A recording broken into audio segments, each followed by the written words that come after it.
Hello. Tis us. Tis time. We are here.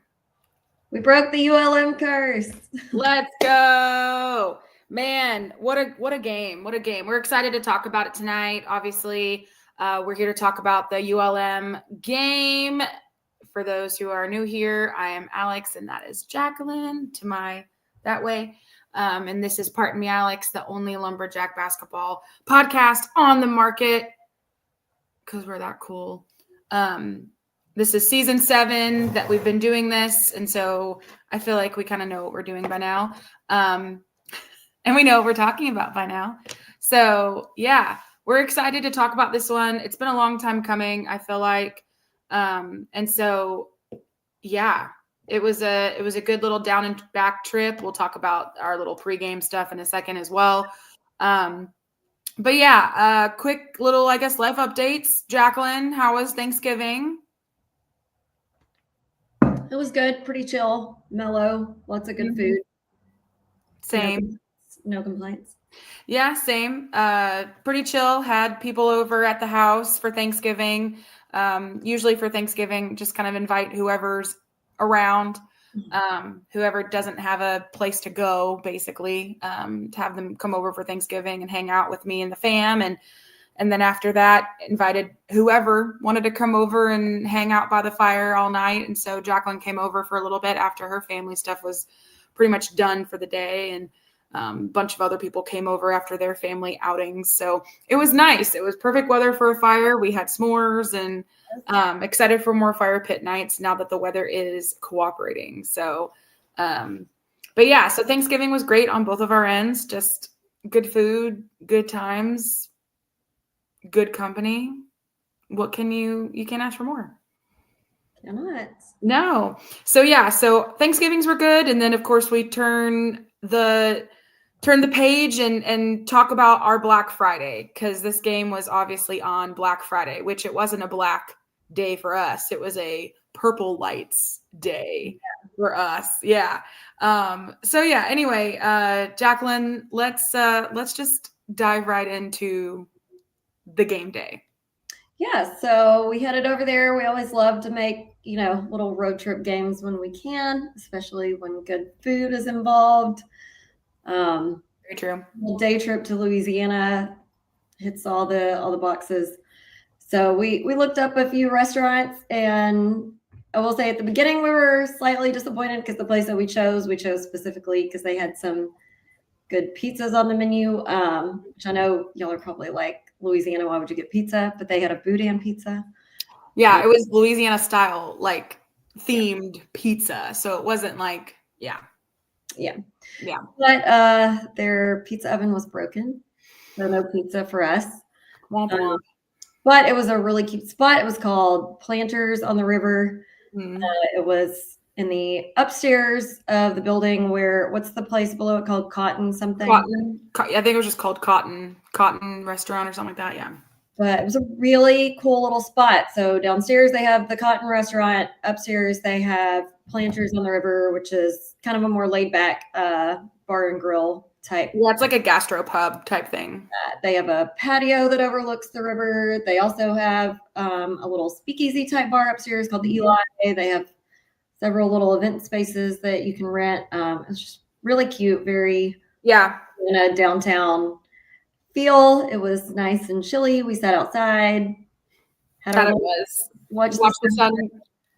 Watched the sun go down. Had a drink, and we both ordered different chicken sandwiches. So I had the Yardbird, and then Jacqueline ordered a Nashville hot chicken sandwich, and then we split it in half and shared each other's. So we both were able to have 2 different types of sandwiches. So yeah, it was really good. We had a great little pregame dinner. Yeah, it was delicious. I did have heartburn later, but oh well. Again, gotta remember the Prilosec, babe. Yeah. I got it to mail.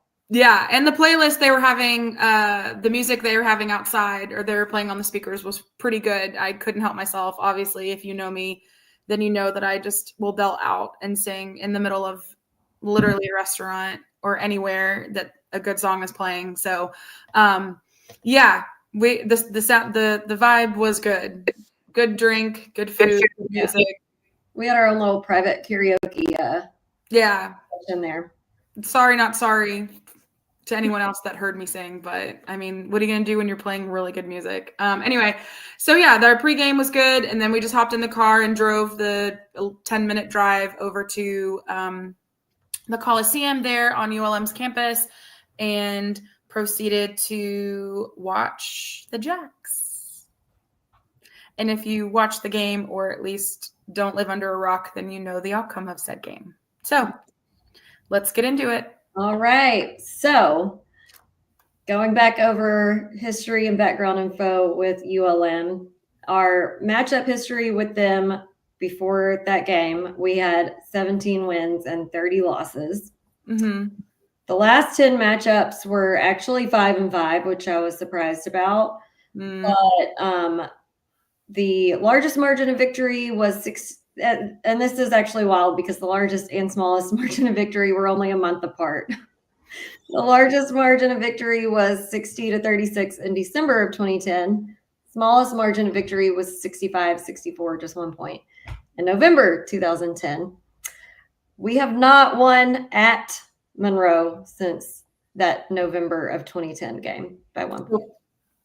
Almost 5 years. Insane. No, 15 years. 2010. Oh, 2010.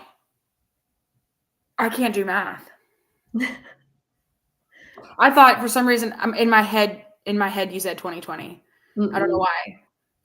15 almost 15 years we have not won in that freaking Coliseum. So that's what I'm saying. When Jacqueline said we broke the curse, she wasn't just hyperbole. Like legitimately, we have not been able to win in that Coliseum in 15 years. And then after the game, Coach Keller said that he's never been able to win in that Coliseum ever as a coach, as a head coach or a coach in general. Ever. Yeah. Ever. So we truly broke the curse. Yeah, on all fronts. Crazy. Okay.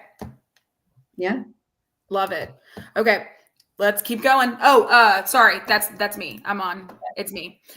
So looking at the SLC standings, it's still us and A&M Corpus Christi tied at the top at 5-3.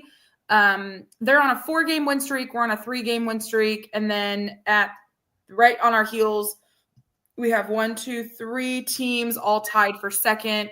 McNeese, UIW, UTRGV.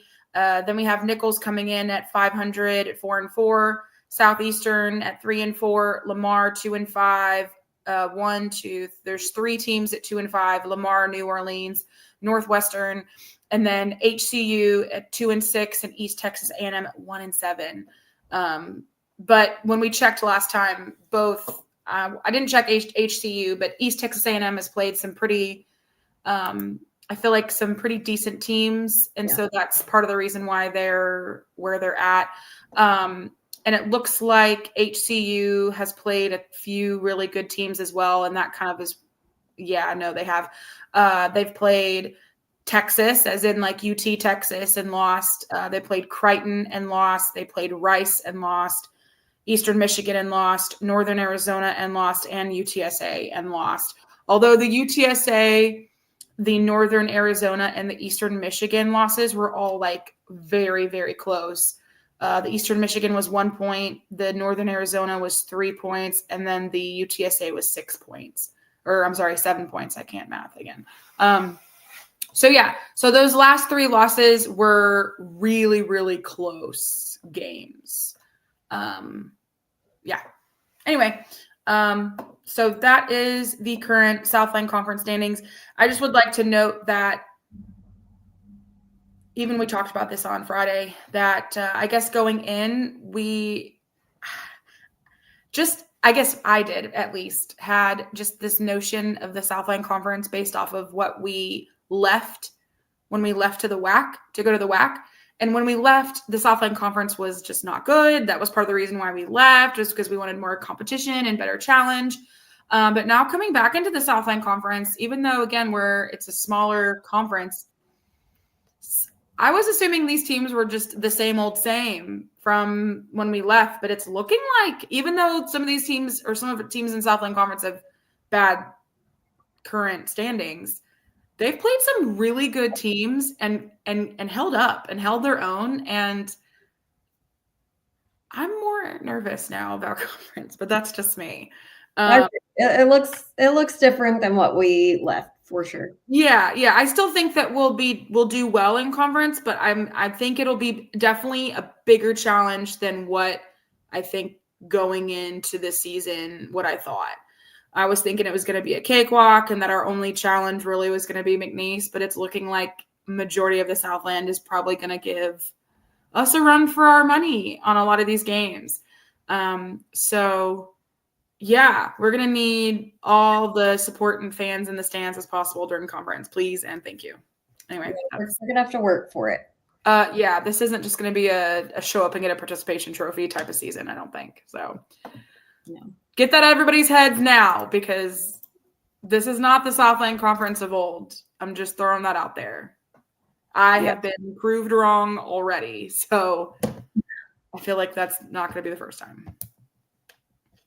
Well, and I don't know if A&M Corpus Christi has a game this week or not, but if they don't, one way or another, that first place tie is going to be broken this weekend because we play them. So yeah, we do. On Saturday. Someone's going to come out on top. Yeah, very true. Okay, good point.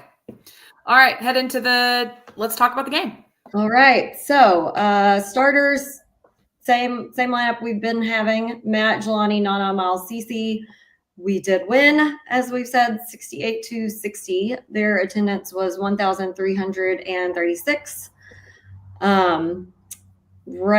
Right on into Sean Kennedy's stat section. I will say, though, I feel like 36 of those people that were there were all Matt Heyman's family of the 1,336. At least 36 of those, if not more, were all from Matt Heyman's family, which I think was just cool, and I loved it. Anyway.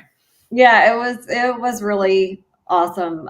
We love to see it. Most of them were sitting behind us in our little section, so it was like we had our own little fan section. Yeah, I feel like the only SFA people or SFA fans there were us, Chauncey and Kinsey, and all of Matt's family and peeps. Seriously. Yeah.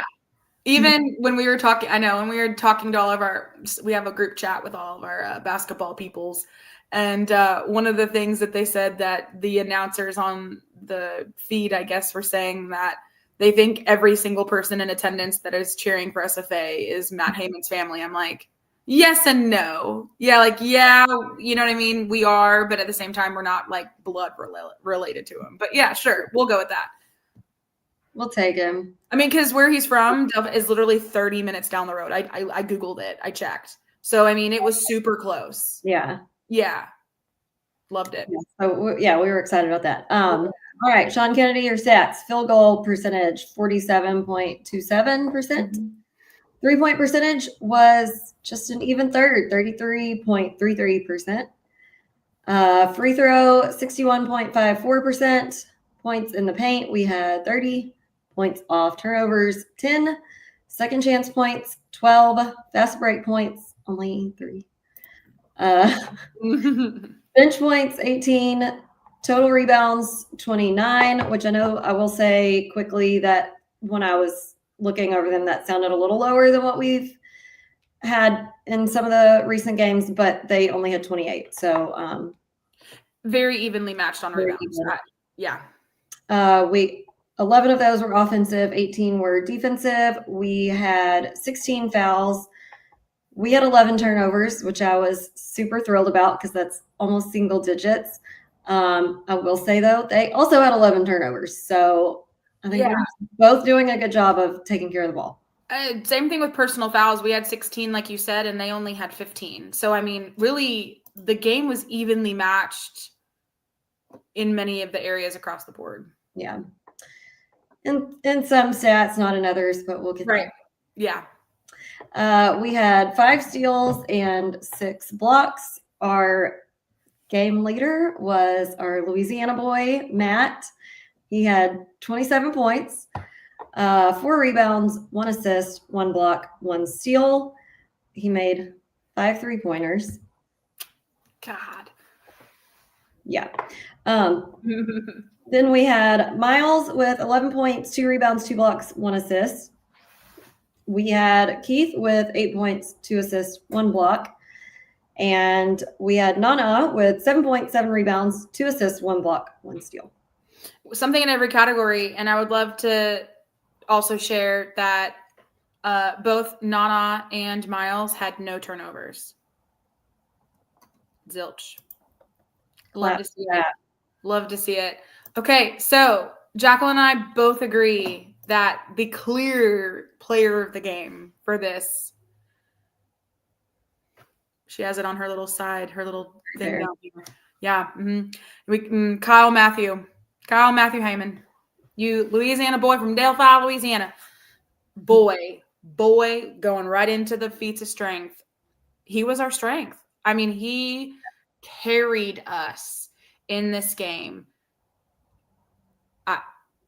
He went off. He wanted to show out and show up for his family, and my God, did he. He did, and that can always be, a double-edged sword, and we probably talked about it before, but especially as, playing myself, like when you have one game that a lot of family or friends are at, there is a lot more pressure, and you want to do well. So sometimes that can work out. Sometimes you can get a little jitters and, make simple mistakes. And we were a little anxious at the beginning, that he was going to try to come out hot and just not be as composed. But right. First half. Yeah. Was, not saying it was bad first half at all, but yeah, for sure. I mean, there were a few moments in the first half where, maybe a turnover or just a bad shot. And it was like, okay, Matt, you just got to calm down. We know you have a big group in the stands. Of course you want to do well, but you're right. That adds a level of pressure that isn't normally there. And so second half, he came out and settled down. And when he got on that 3-point streak, Mamma Mia. Honestly, I thought at that point, he can't miss anything. And eventually he did miss 1 or 2, but it was just 3. Just in a row. I think almost all of those 3-pointers that he hit, all 5 of them were almost sequential. There was maybe 1 or 2 of those that weren't, but he hit at least 3 in a row. And then maybe very quick succession. Very quick. He was on fire. Woo! And that really, really obviously helps in terms of, hyping the team up and good mojo and getting the rest of the guys that are on the court with you to really, really step their game up as well. And I think that is part of the reason why we ended up winning this game, is just obviously Matt leading the charge and just lighting up from behind the arc. And that was, oh God, taking shots. What I've been asking for. Exactly. Not only did he take good shots, he also had the assists were there. The people that were passing him the ball gave him good opportunities to do that. So, of course, yes, when you shoot the ball and you make it good, yes. But in order for that to happen, there has to be a series of other events before that to make sure that you have the space to hit that shot. Setting up a good screen, throwing in a block somewhere, creating space, good passing. So, great team effort that night, 100%. What other positives do you have? Well, so going off of that, I'm actually looking at the assist column now, and our boy Jelani is the leader on assists with 4. So I do want to highlight, they were trying to move the ball around more this game, and obviously there were times where we would try to feed it to the post, and if the shot's not there, kick it back out, and if someone's open and available and it's a good opportunity to shoot, then it's this magic thing I like to call offense. What do you know? Who'd have thought an offensive play? Shocker, I know.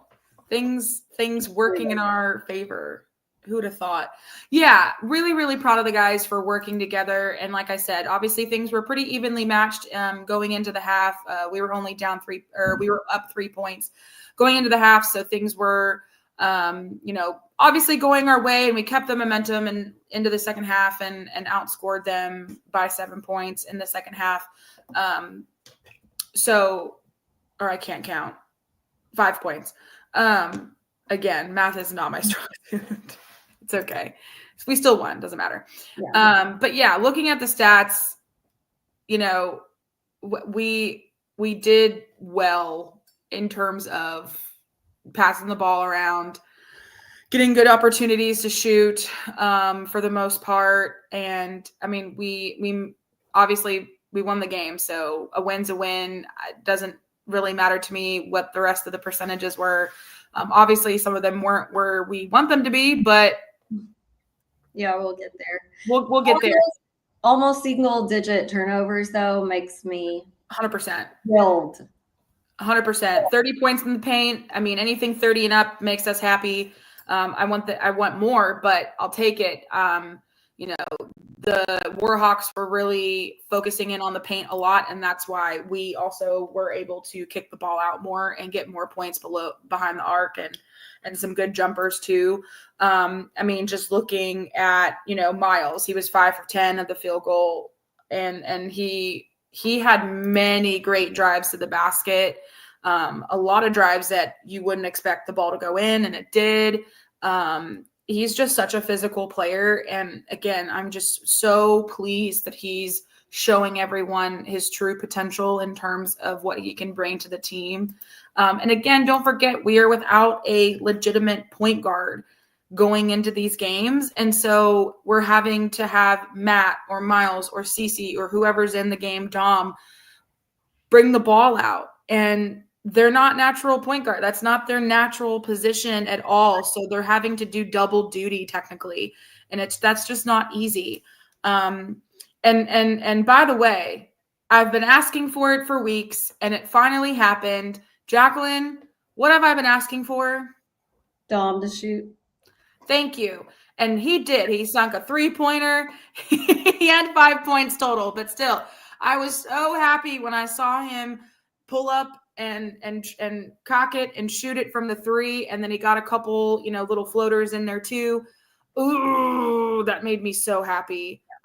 Dom, I even told him after the game, I was like, give me more shots. Give me more. Give me more shots. Shoot it more. Cue the Britney music. Give me more. Give me. I was so happy, and literally, as soon as he hit that 3, I literally was like, yes!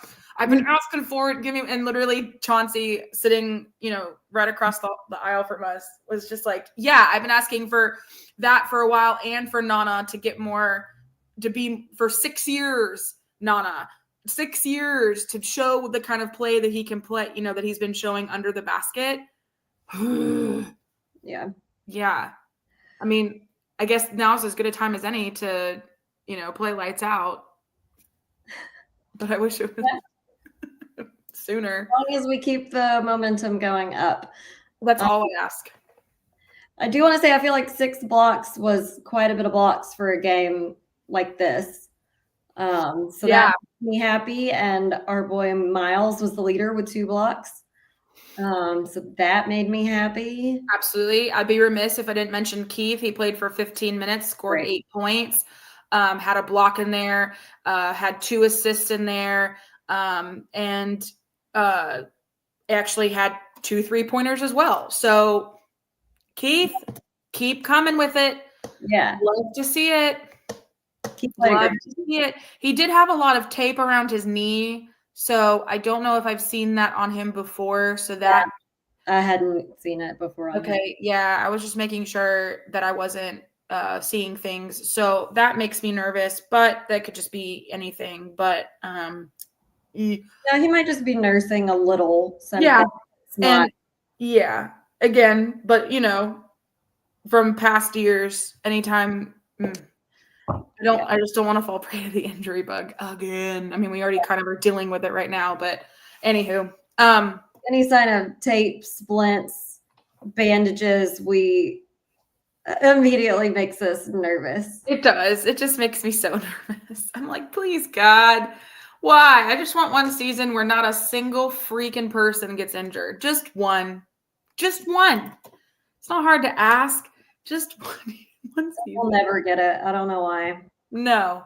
It's, it's just, practices are so physical, which I love, and that's great, but freaking A, I feel like 90% of the injuries happen during practice.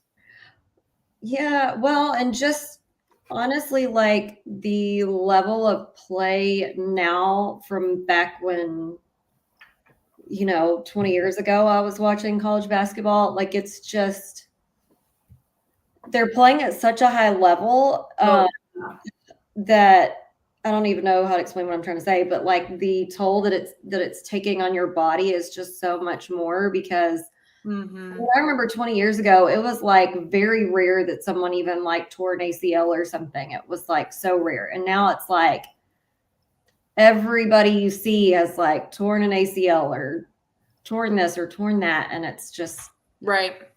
I don't know. Very true. No, I get it. I agree. Okay. Any more positives? Moving on? Yeah. Right. Here we go. Newcomers. The tradition of Festivus begins with the airing of grievances. I got a lot of problems with you people. Now, you're going to hear about it. You. Why don't you start? First and foremost, my biggest grievance this game was one that I've unfortunately griped about for a couple of games now, the shot clock.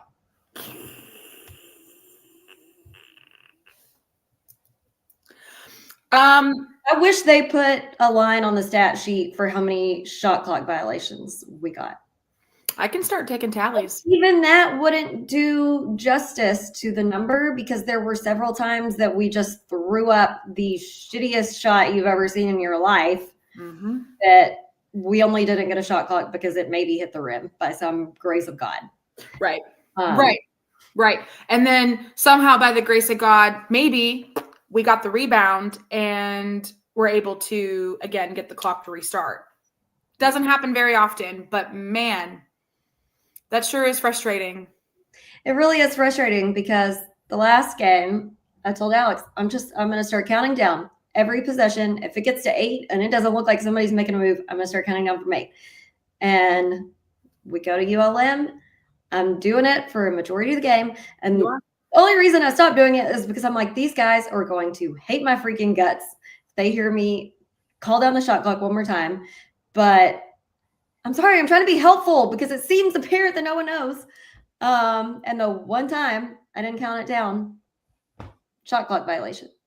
Yeah, there were multiple. And you've said this before, and I'm sure we'll probably have to keep saying it. I mean, it's the same amount of time every time.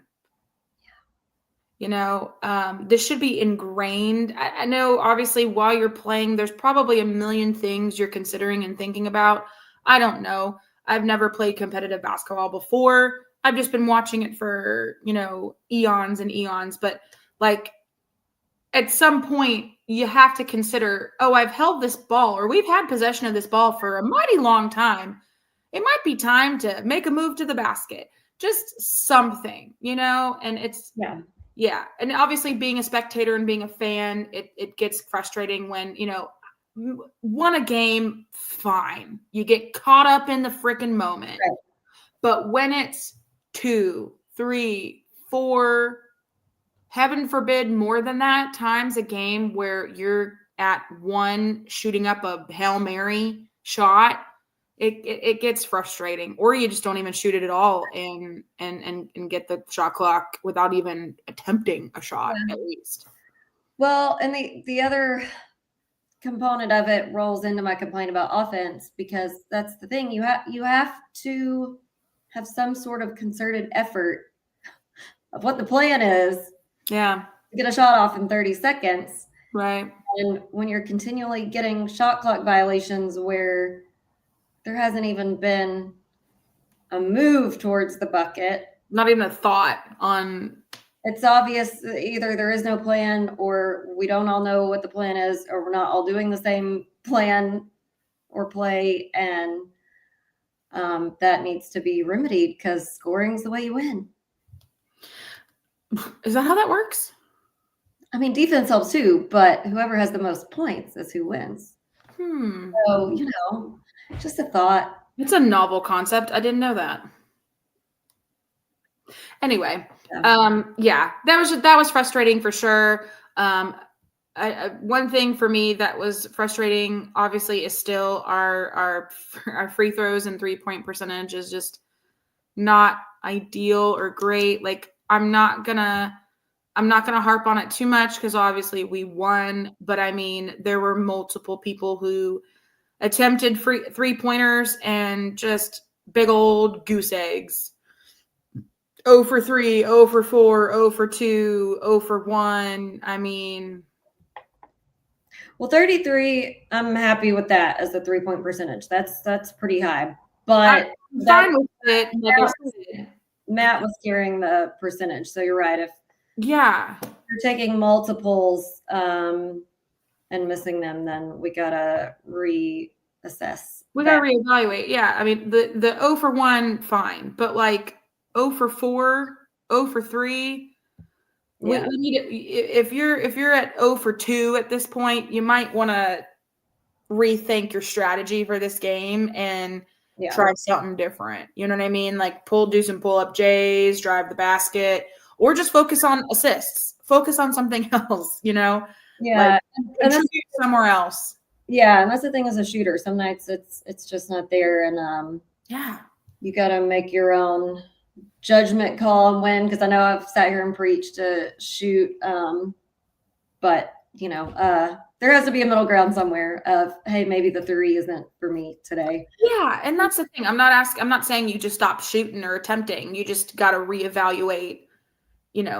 Maybe not a 3. Maybe let's go for some easy 2s. Because I mean, you can't. You're gonna live and die by the 3, babe.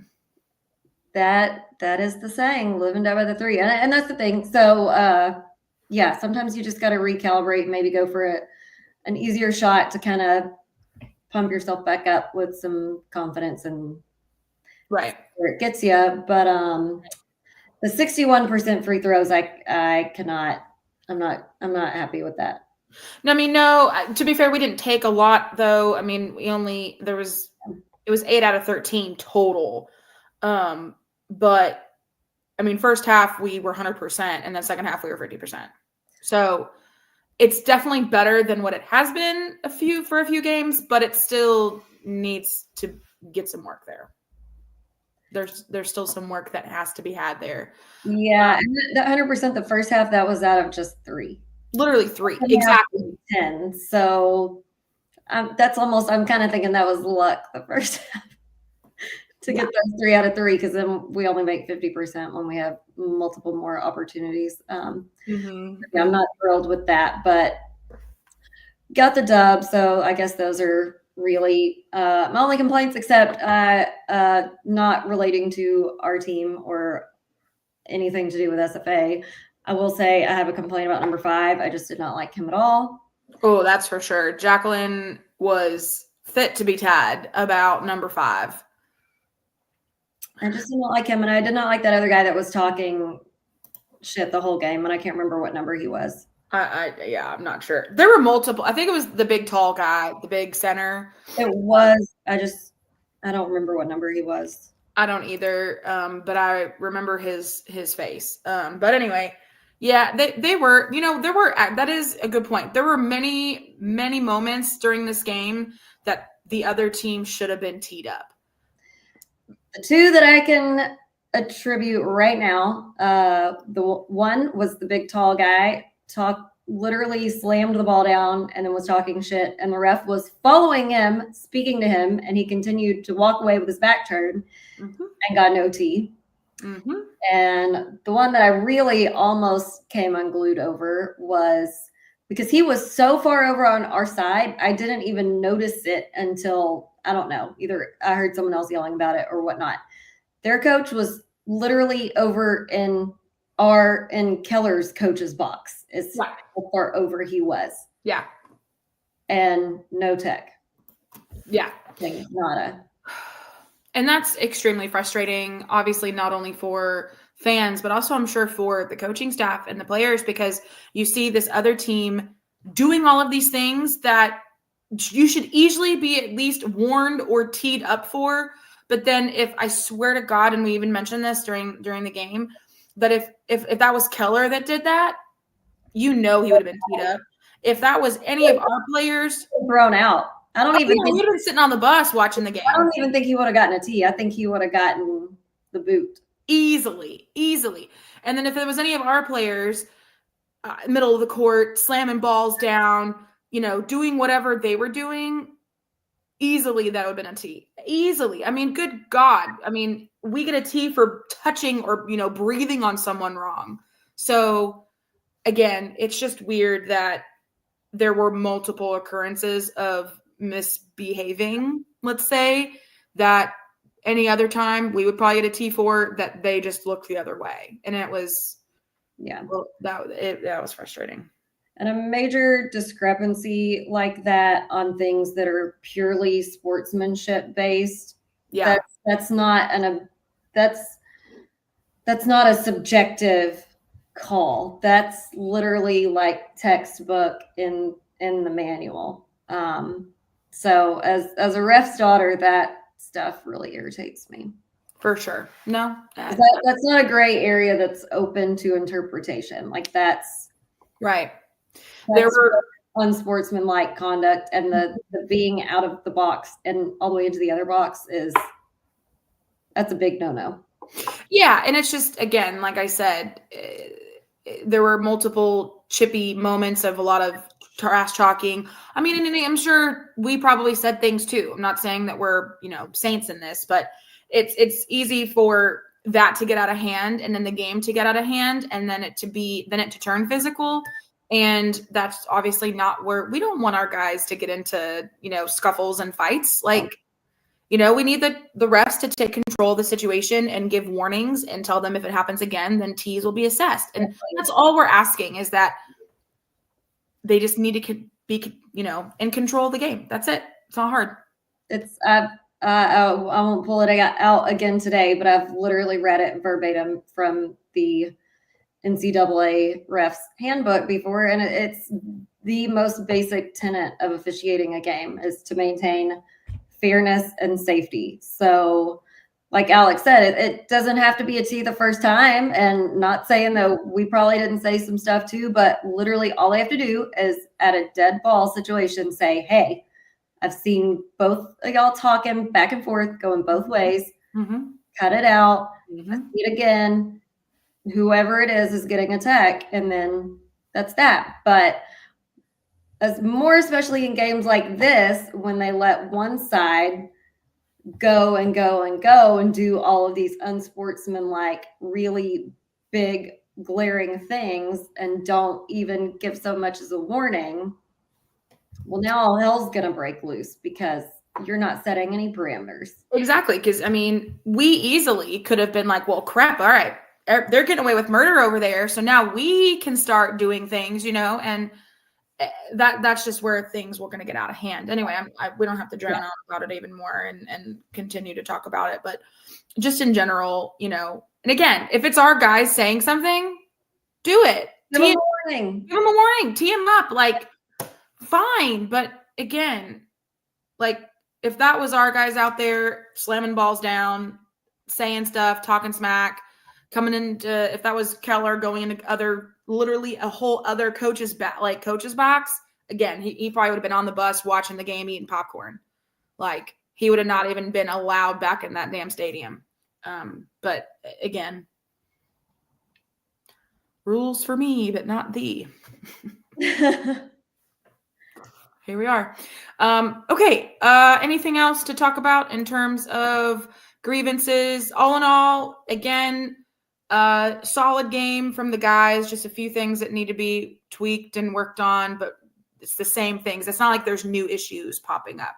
It's mainly just the same stuff that they're working on. We can see that they're getting better at, and just need to be cleaned up a bit before conference play starts, which this week it starts. So, yeah, it's crazy. Things are already rolling down the line really, really fast. So one word to describe this game. Matt. Obviously. Very good. I'm just going to say broken. I And I mean, the curse is broken, not the team is broken. Curse broken. I guess I could hyphenate that to make it one word. Curse broken. Yeah. I mean, that's been a thorn on our sides for a while. Yes, and Alex and I have been there for several of them. Yes, exactly. So happy to. We would have been so mad if we did not go to the game. Oh, yeah. Yeah. Because after the game, we went to the car and waited basically, and then walked over to where the bus was and waited for the team to come out and give them hugs and stuff and say good game. And, we're proud of them and all the things. And so it just always cracks me up every time they're like, oh, thanks for coming. Thanks for coming. Well, yeah, you dorks. You're acting like we just drove 20 hours to come to a game. It's 3 hours away. It's an easy drive. Like, you guys are shocked that we'd make a 3-hour drive, but not shocked to see our asses in the Caymans. Like, I know. Anyway, it's just funny. And I was like, yeah, we're both like, well, of course we were going to come to this game. We would have been pissed if we missed this and then they freaking won. And then we weren't there to see the curse broke. But anyway, yeah, great game. Exciting. It was close, a nail biter. And so definitely enjoyed it for sure. Okay. So what's coming up, Jax? This Saturday, we are playing Texas A&M Corpus Christi at Texas A&M Corpus Christi. I cannot remember what time the game is, but I will tell you momentarily. I think it's an afternoon game. I think like 2:00 or something. 3:30. Yeah. 3:30. And as much as I would love to attend that, I have to work. So I am debating. I mean, I need to text our little sis Caitlin and see if she can. Because the thing is, if I'm going to go, I'm going to have to drive there Friday and drive back Sunday because it's like a 6-hour drive. Yeah. And to do that by yourself without me, that would be a lot. Yeah. So it's just not an easy there and back. Like, you really have to separate it out these days. Yeah. And it's not like it's a night game to where you could leave in the morning and then get there at a decent time. And then, yeah, it's smack dab in the middle where I can't leave that day, but I can't leave that day to go there, but I also can't leave afterwards. I mean, you could, but you have to leave at the ass crack of way before dawn. Yeah, I ain't doing that. And that you're not doing that. No, I know you're not doing that. Yeah. But anyway, yeah, I have to work at the brewery. It's I'll be there from 5 to 9. So because it is the Christmas parade downtown, and so they need not all hands on deck, but most of the hands on deck. Yeah, it'll be a busy night for y'all. Very busy. It's always a busy night, and so they needed me, and I can't say no to that. So anyway, plus it's a little bit of money, so can't beat that. Hopefully, we'll get some tip money for Oregon, which is countdown 11 days away. I can't believe it's already December. I just can't even believe it. That is true. In general, the fact that it's already December 2nd has blown my mind. I feel like the second half of the year has just flown by. Yeah. Flown by. Anyway, so yeah, great games coming up. I think there's obviously the Corpus Christi game on Saturday. And then we play on Thursday is the game in Edinburgh, UTRGV. And then we go to Corpus Christi. Oh, okay. Yeah. And that's even further than Corpus Christi. So, I'm sure we can't go to that. That's why I wasn't even thinking about that one, because that's like totally out of range, especially for a weekday. Yeah.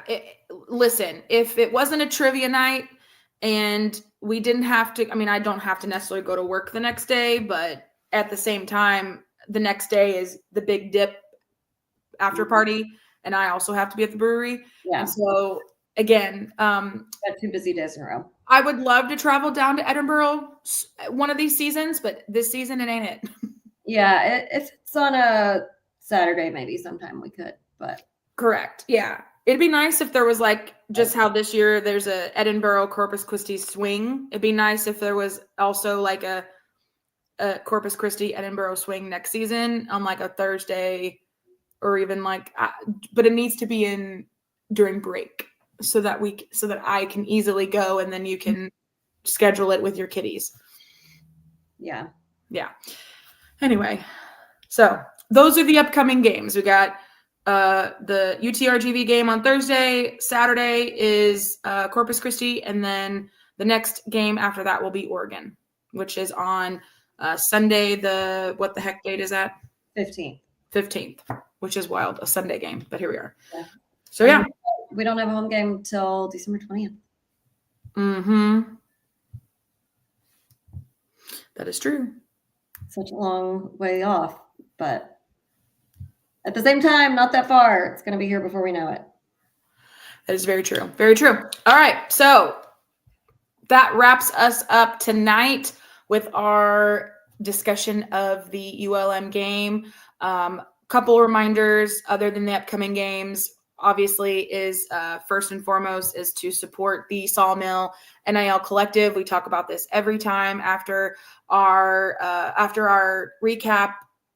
Do your part. If you love SFA basketball specifically, we highly recommend that you join the Sawmill Collective, and you can give any level of money, anything that you can spare to them. It doesn't have to be hundreds and hundreds of dollars a month. It can literally be $10 a month. Any little bit helps. So if you want to learn more about the NIL Sawmill Collective, the sixth man, as we call ourselves, go to sawmillcollective.com. The other reminders, obviously, and we say this, of course, again, every podcast, is if you're looking for a Stephen F. Awesome gift for your favorite lumberjack or yourself, treat yourself, check out My Plates. Jacqueline and I both really love our My Plates. It's a great way to show off your school pride, and maybe even get a compliment or two on your really cool saying or name or whatever you put on there. We see things like Axum Jacks. We have names on there. It could be anything. I mean, there's someone that even has like the Duke score, yeah.